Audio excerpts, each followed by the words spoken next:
Сәлеметсіздер, қадірмен көрермендер, сіздер IT сервис кезет каналын көріп отырсыздар.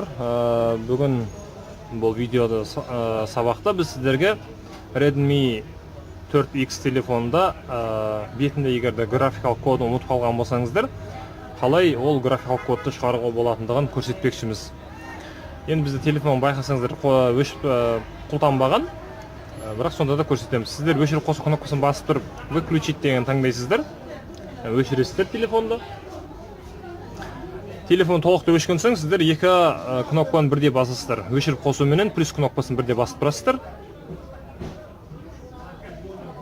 Mi деген свет логотип жаңаңыз өшіріп қосуды жіберіп, плюс басуды жалғастырасыздар.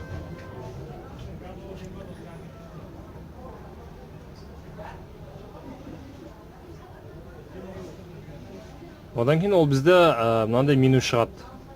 Біздің астына неге бассақ, қытайша жазуға, онда ол бізді английскіге негізінде ауысады. Көрдіңіздер ғой?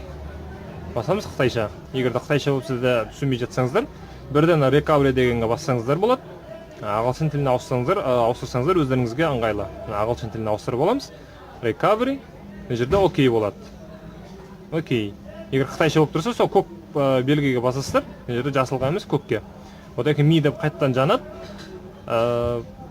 Бізге мына жерден recovery меню шығады мінекей.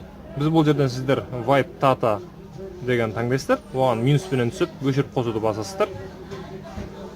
Wipe all data дегенді басқаңыздан өшіріп қосуды тағы да басасыздар. Сонда телефон толықтай мына жерде процесс жүреді, толықтай форматталады. Мен бұны жасамаймын, өйткені ол маған форматталғаны қажет емес. Өйткені бізде қазір телефон таза. Мен минуспен төменге түсіп back to main menu, яғни бастапқы менюға қайттан қайтамын. Одан кейін ол сіздерден бастапқы менюға қайт деп сұрайды, жаңағыдай back деп шығады. Соған бассаңыздар сіздер reboot деген тұрады бірінші бөлікте. Rebootқа тұрған кезде сіздер өшіріп қосуды басып, телефонда reboot to system деген болады. Соған басасыздар өшіріп қосу кнопкасын. Сонда телефон сіздерде бетінде графикалық пин-кодтары толықтай ашылады.